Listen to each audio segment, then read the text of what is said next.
ठीक है, ये लास्ट क्वेश्चन है हमारे पास। तो लास्ट क्वेश्चन में हम लोगों ने अगर देखा होगा तो क्या है, यहाँ पे गाड़ी थी जो ट्रैवल कर रही थी, ठीक है बच्चों, और गाड़ी जो ट्रैवल कर रही थी उसमें यहाँ से दो ट्राइंगल बन रहे हैं। देखो यहाँ पे कुछ नहीं होता, अगर आप कभी भी सॉल्व कर रहे हो ना, यहाँ पे एक पर्सन बैठा हुआ है जो दिख रहा है आपको, वो क्या कर रहा है, यहाँ से उस गाड़ी को देख रहा है तो वो 30 डिग्री पे दिख रही है, और यहाँ पे थोड़ी देर बाद 6 सेकंड बाद क्या दिख रही है, 60 डिग्री पे दिख रही है। ठीक है, उसके बाद वो क्या कर रही है, कुछ देर बाद वो गाड़ी यहाँ पे जाके पार्क हो जाएगी। ठीक है, तो ये पूछ रहा है कि यहाँ से यहाँ तक ट्रैवल करने में 6 सेकंड लगा, तो यहाँ पे कितना सेकंड उसे लगेगा ट्रैवल करने में, मतलब बिल्डिंग तक पहुँचने में। तो सिंपल सी बात है, देखो कभी भी हाइट एंड डिस्टेंस कर रहे हैं तो हमें सबसे पहली चीज़ों को देखना क्या है, दो ट्राइंगल बना लो। क्या बना लो, दो ट्राइंगल बना लो। और सब्स्टिट्यूशन अगर आपने सीखा है, एलिमिनेशन सीखा है, तो बस यही चीज़ चाहिए और कुछ भी चाहिए नहीं। तो हमने क्या कर दिया, पहले ये ट्राइंगल ले लिया, जो बड़ा वाला ट्राइंगल है, जो 30 डिग्री वाला ट्राइंगल है वो ले लिया, मतलब ये बड़ा वाला ट्राइंगल जो था वो ले लिया। दूसरा ट्राइंगल जो था वो क्या है, छोटा वाला 60 डिग्री वाला, वो ले लिया।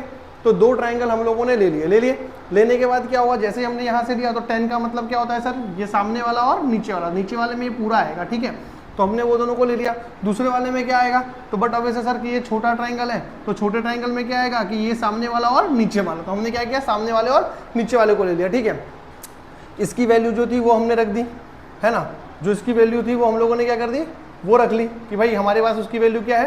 तो हमने देखा कि भाई इसकी वैल्यू क्या है, 1/√3, इसकी क्या है, √3।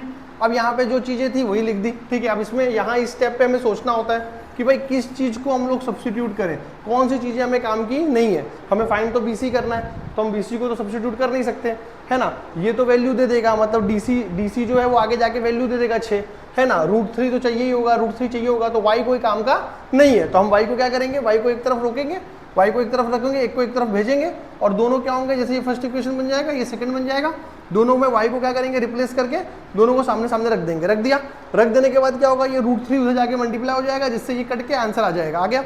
अब ये समझ, ये √3 मल्टीप्लाई होगा तो 3 बन जाएगा, फिर ये इधर जाके माइनस हो जाएगा, फिर अब यहाँ पे माइनस होकर 2BC आएगा और यहाँ DC आएगा। अब ये देखो यहाँ कुछ भी काटाकाटी नहीं होगी, यहाँ पे सिंपल सा लॉजिक होगा बाबू, क्या कि हमें क्या करना है, रेशियो ला देना है। क्या ला देना है, रेशियो। तो जैसे हमने इसको रेशियो ला दिया कि भाई इसका जो रेशियो का मतलब जितना टाइम यहाँ लगा होगा उससे यहाँ पे हाफ टाइम लगने वाला है। ठीक है, तो हमने बोला भाई ये रेशियो में मिल चुका है।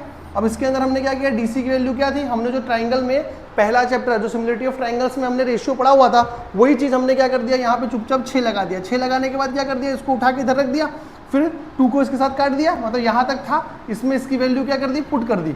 पुट करने के बाद ये इधर गया और कट के फिर क्या हो गया 3, तो ये 3 सेकंड क्या हो गया, हमारा आंसर आ गया। मतलब गाड़ी यहाँ से अगर यहाँ तक ट्रैवल करेगी तो बच्चों कितना टाइम लगेगा, सिर्फ 3 सेकंड लगेगा। तो कभी भी ट्राइंगल हो तो एक चीज याद रखें, बस दो ट्राइंगल को अलग अलग लें और उसमें देखें कि किसको सब्स्टिट्यूट करना है और दोनों को सामने रख के आंसर लाएं, ऑलवेज आ जाएगा। ट्राइंगल है या हाइट एंड डिस्टेंस हो रहा है तो वहां पे एक रेशियो बनेगा, वो रेशियो में क्या करना है, वहां से वैल्यू लेके पुट ऑन कर देना है और आंसर आ चुका होगा।